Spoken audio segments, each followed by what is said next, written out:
Go from a beginner in English to fluent in 7 books.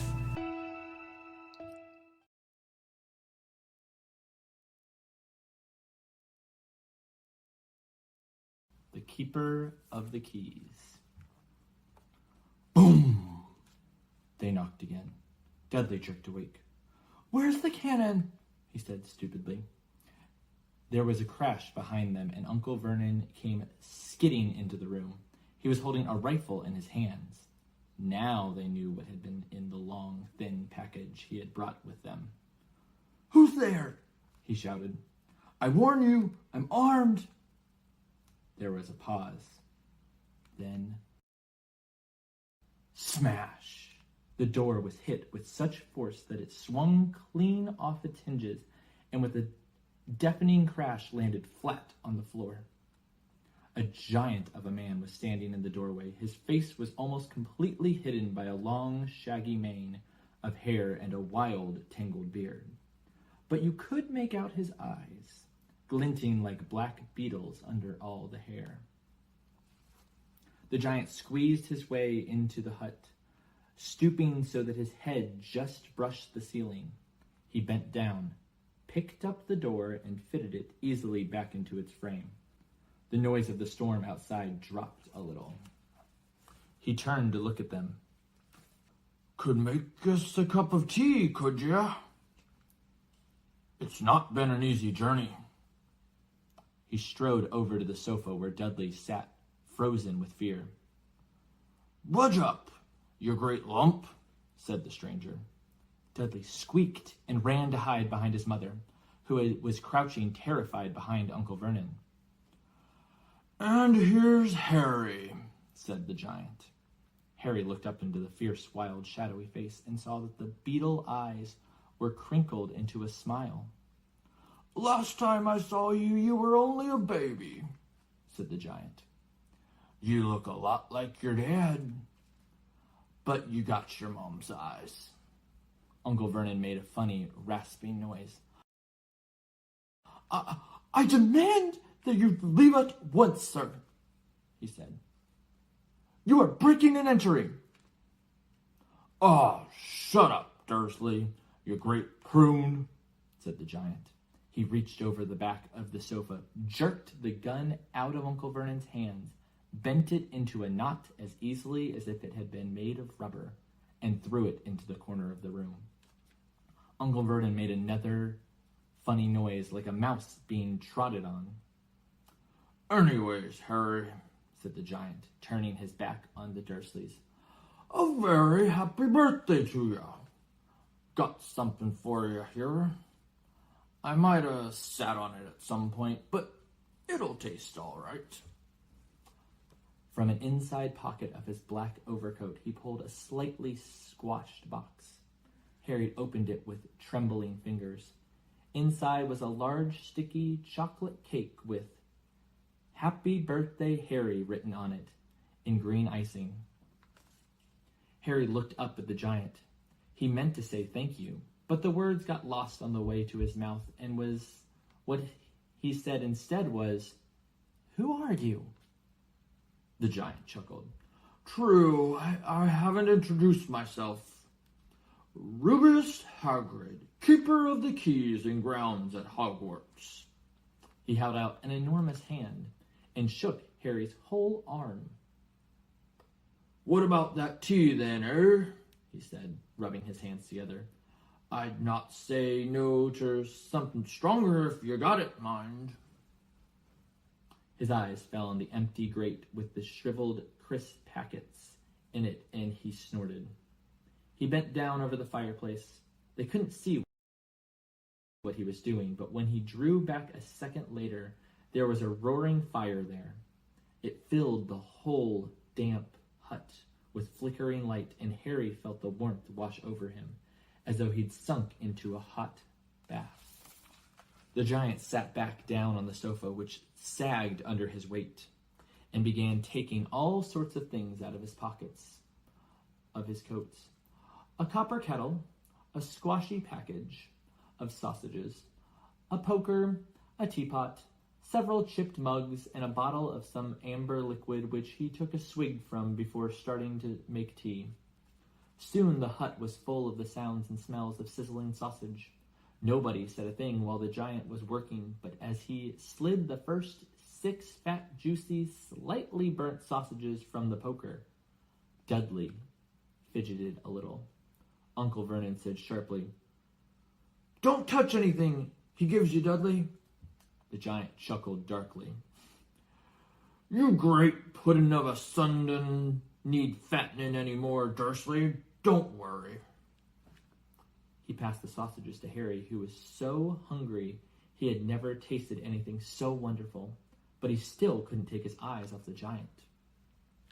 Finally, as nobody seemed about to explain anything, he said, "I'm sorry, but I still don't really know who you are."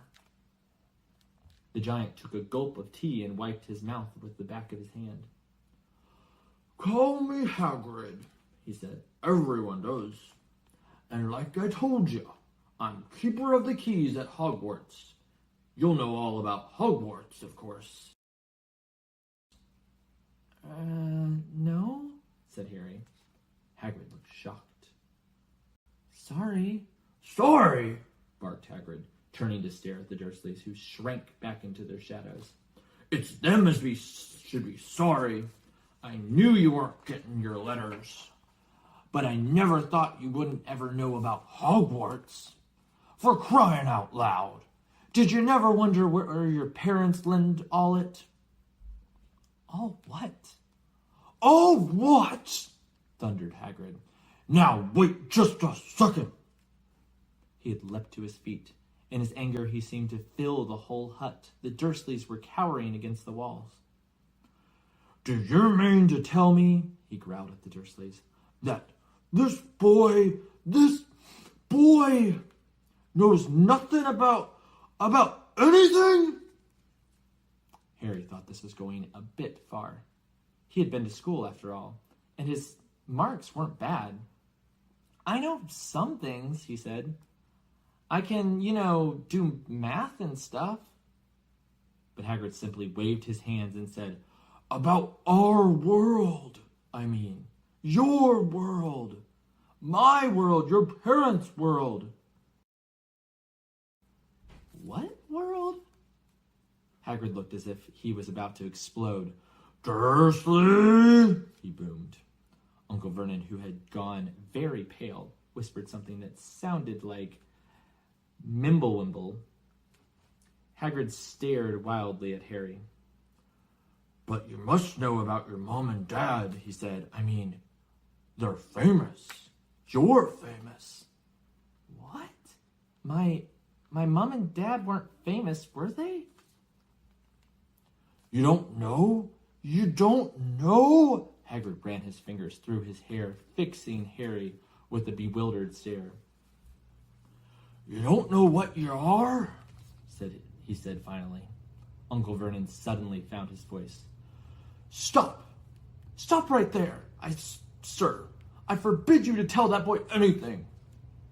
A braver man than Vernon Dursley would have quailed under the furious look Hagrid now gave him. When Hagrid spoke, his every syllable trembled with rage. "You never told him? Never told him what was in the letter Dumbledore left for him? I was there. I saw Dumbledore. Leave it, Dursley, and you've kept it from him all these years." "Kept what from me?" said Harry eagerly. Stop! I forbid it!" yelled Uncle Vernon in panic. Aunt Petunia gave a gasp of horror. Go boil your heads, both of you," said Hagrid. "Harry, you're a wizard." There was silence in the hut. Only the sea and the whistling wind could be heard. "I'm a what?" gasped Harry. "A wizard, of course," said Hagrid, sitting back down on the sofa, which groaned and sank even lower. "And a thumping good one, I'd say, once you've been trained a bit. With a mom and dad like yours, what else would you be?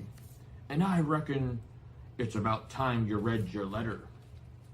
Harry stretched out his hand at last to take the yellowish envelope addressed in emerald green to Mr. H. Potter, the floor, hut on the rock, the sea. He pulled out the letter and read, Hogwarts School of Witchcraft and Wizardry. Headmaster, Albus Dumbledore, Order of Merlin, First Class Grand Sorcerer, Chief Warlock Supreme, Mugwump, International Confederation of Wizards. Dear Mr. Potter, we are pleased to inform you that you have a place at Hogwarts School of Witchcraft and Wizardry. Please find enclosed a list of all necessary books and equipment. Term begins on 1 September. We await your owl by no later than 31 July. Yours sincerely, Minerva McGonagall, Deputy Headmistress. Questions exploded inside Harry's head like fireworks, and he couldn't decide which to ask first. After a few minutes, he stammered, What does it mean they await my owl? Galloping gorgons! That reminds me, said Hagrid, clapping a hand to his forehead with enough force to knock over a cart horse. And from yet another pocket inside his overcoat, he pulled an owl.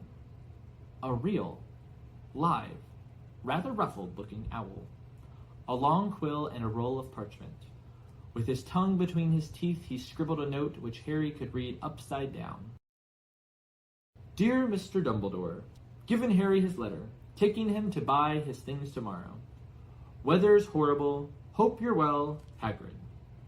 Hagrid rolled up the note, gave it to the owl, which clamped it in its beak, went to the door and threw the owl out into the storm. Then he came back and sat down as though this was as normal as talking on the telephone. Harry realized his mouth was open and closed it quickly. Where was I? Said Hagrid. But at that moment, Uncle Vernon, still ashen-faced, but looking very angry, moved into the firelight. He's not going, Hagrid grunted. I'd like to see a great muggle like you stop him, he said. A what? Said Harry, interested. A muggle. It's what we call non-magic folks like them. And it's your bad luck you grew up in a family of the biggest muggles I've ever laid eyes on. We swore when we took him in we'd put a stop to that rubbish, said Uncle Vernon. Swore we'd stop it out of him, wizard indeed. You knew? Said Harry. You knew I'm a wizard? Knew? Shrieked Aunt Petunia suddenly. Knew? Of course we knew. How could you not be my dratted sister being what she was?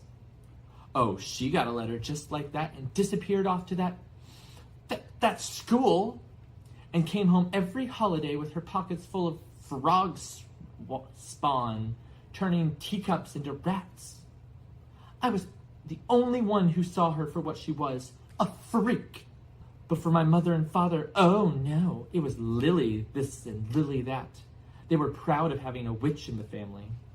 She stopped to draw a deep breath and then went rattling on.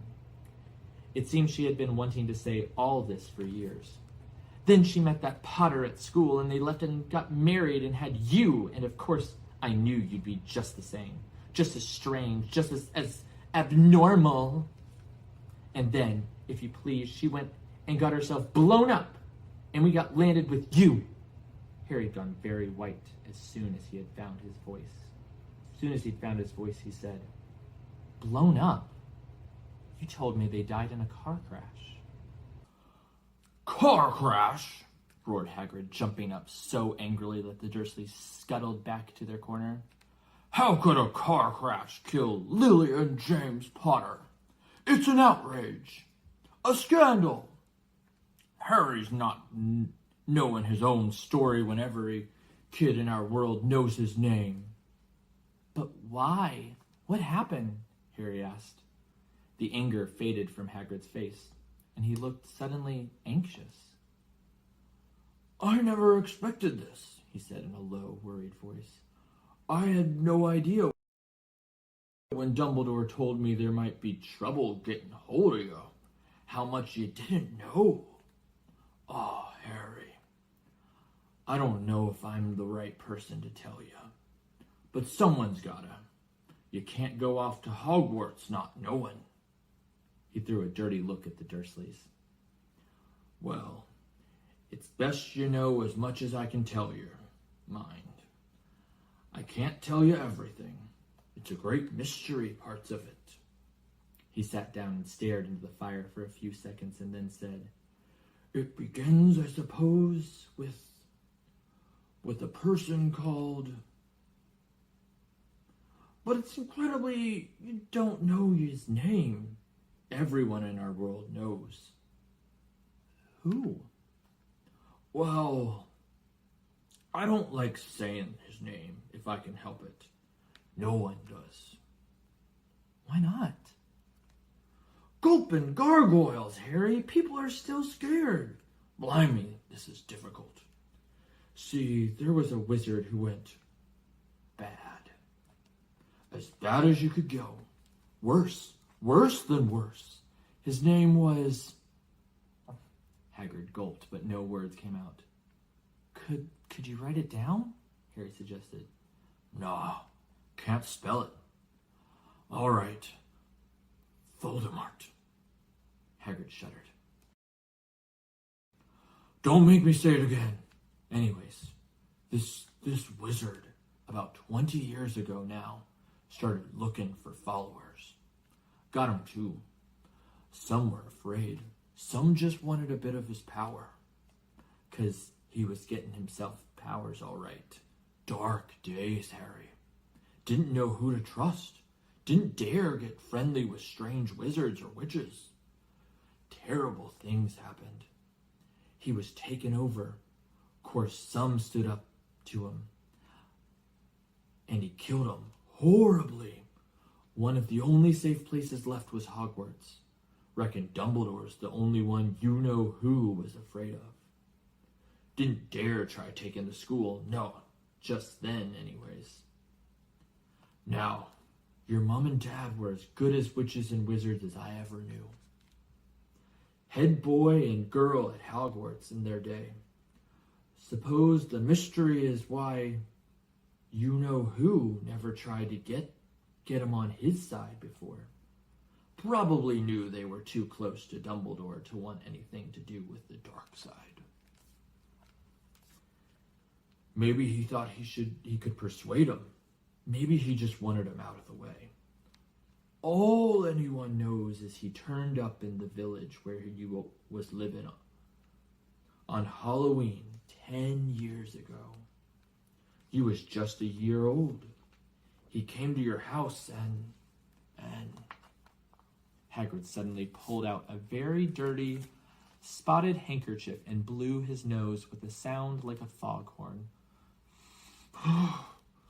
Sorry, but it's that sad. Knew your mom and dad, and nicer people you couldn't find anyway. You know who killed him. And this is the real mystery of the thing. He tried to kill you too. Wanted to make your clean job of it, I suppose. Or maybe he just liked killing by then. But he couldn't do it. Never wondered how you got that mark on your forehead? That was no ordinary scar. That's what you get when a powerful evil curse touches ye. Took care of your mom and dad and your house even, but it didn't work on you. And that's why you're famous, Harry. No one ever lived after he decided to kill him. No one except you. And he killed some of the best witches and wizards of the age. The McKinnons, the Bones, the Pruitts. And you was only a baby and you lived. Something very painful was going on in Harry's mind. As Hagrid's story came to a close, he saw again the blinding flash of green light. more clearly than he had ever remembered it before, and he remembered something else. For the first time in his life, a high, cold, cruel laugh. Hagrid was watching him sadly. Took you from the ruined house myself, on Dumbledore's orders. Brought you to this lot. Load of old trash. Load of old tosh, said Uncle Vernon. Harry jumped, and he had almost forgotten that the Dursleys were there. Uncle Vernon was certainly seemed to have got back his courage. He was glaring at Hagrid, and his fists were clenched. Now you listen here, boy, he snarled. I accept there's something strange about you. Probably nothing a good beating wouldn't have cured. And as for all this about your parents, well, they were weirdos. Not denying it. And the world's better off without them, in my opinion. Asked for all they got. Getting mixed up with these wizards types. Just what I expected. Always knew they'd come to sticky ends. But at that moment, Hagrid leapt from the sofa and drew a battered pink umbrella from inside his coat, pointed this at Uncle Vernon like a sword, and he said, I'm warning you, Dursley. I'm warning you. One more word. In danger of being speared on the end of an umbrella by a bearded giant, Uncle Vernon's courage failed again. He flattened himself against the wall and fell silent. That's better, said Hagrid, breathing heavily and sitting back down on the sofa, which this time sagged right down to the floor. Harry, meanwhile, still had questions to ask. Hundreds of them. But what happened to sorry, I mean, you know who? Good question, Harry. Disappeared. Vanished. Same night he tried to kill you. Makes you even more famous. That's the biggest mystery, see? He was getting more and more powerful. Why'd he go? Some say he died. Codswallop, in my opinion. Don't know if he had enough human left in him to die. Some say he's still out there, biding his time. But I don't believe it. People who was on his side came back to ours. Some of them came out of kind of trances. Don't reckon they could have done if he was coming back. Most of us reckon he's still out there somewhere, but lost his power. Too weak to carry on, 'cause something about you finished him, Harry. There was something going on that night he hadn't counted on. I don't know what it was. No one does. But something about you stumped him. All right. Hagrid looked at Harry with warmth and respect blazing in his eyes. But Harry, instead of feeling pleased and proud, felt quite sure there had been a horrible mistake. A wizard? Him? How could he possibly be? He'd spent his life being clouded by Dudley and bullied by Aunt Petunia and Uncle Vernon. If he was really a wizard, why hadn't they been turned into warty toads every time they tried to lock him into his cupboard? If he'd once defeated the greatest sorcerer in the world, how come Dudley had always been able to kick him around like a football? Hagrid, he said quietly, I think he must have made a mistake. I don't think I can be a wizard. To his surprise, Hagrid chuckled. Not a wizard, eh? Never made things happen when you was scared or angry? Harry looked into the fire. Now he came to think about it. Every odd thing that had ever made his aunt and uncle furious with him had happened when he, Harry, had been upset or angry. Chased by Dudley's gang, he had somehow found himself out of their reach. Dreading going to school with that ridiculous haircut, he managed to make it grow back. And the very last time Dudley had hit him, hadn't he got his revenge without even realizing he was doing it? Hadn't he set a boa constrictor on him? Harry looked back at Hagrid, smiling, and saw that Hagrid was positively beaming at him. See? Harry Potter, not a wizard. You wait. You'll be right famous at Hogwarts. But Uncle Vernon wasn't going to give in without a fight. Haven't I told you he's not going? He hissed. He's going to Stonewall Height, and he'll be grateful for it. I've read those letters, and he needs all sorts of rubbish. Spell books and wands, and if he wants to go, a great muggle like you won't stop him, growled Hagrid. Stop Lily and Jane Potter's son going to Hogwarts? You're mad. His name's been down ever since he was born. He's off to the finest school of witchcraft and wizardry in the world. 7 years there, and he won't know himself. He'll be with youngsters of his own sort for a change, and he'll be under the greatest headmaster ever had, Albus Dumbledore. I'm not paying for some crackpot old fool to teach him magic tricks, yelled Uncle Vernon. But he had finally gone too far. Hagrid seized his umbrella and whirled it over his head. Never, he thundered, insult Albus Dumbledore in front of me. He brought his umbrella swishing down through the air to point at Dudley. There was a flash of violet light, a sound like a firecracker, a sharp squeal, and next second, Dudley was dancing on the spot with his hands clasped over his fat bottom, howling in pain. When he turned his back on them, Harry saw a curly pig's tail poking through a hole in his trousers. Uncle Vernon roared, pulling Aunt Petunia and Dudley into the other room. He cast one last terrified look at Hagrid and slammed the door behind him. Hagrid looked down at his umbrella and stroked his beard. Shouldn't have lost me temper, he said. But it didn't work anyway. Meant to turn him into a pig, but I suppose he was so much like a pig anyways. There wasn't much left to do. He cast a sideways look at Harry under his bushy eyebrows. Be grateful if you didn't mention that to anyone at Hogwarts, he said. I'm, not supposed to do magic, strictly speaking. I was allowed to do a bitter follow you and get your letters to you and stuff. One of the reasons I was so keen to take on the job. Why aren't you supposed to do magic? Asked Harry. Oh, well, I was at Hogwarts myself, but I got expelled. To tell you the truth, in me 3rd year, they snapped me wand in half and everything. But Dumbledore let me stay on as gameskeeper. Great man, Dumbledore. Why were you expelled? It's getting late, and we've got lots to do tomorrow, said Hagrid. Gotta get up to town, get all your books and that.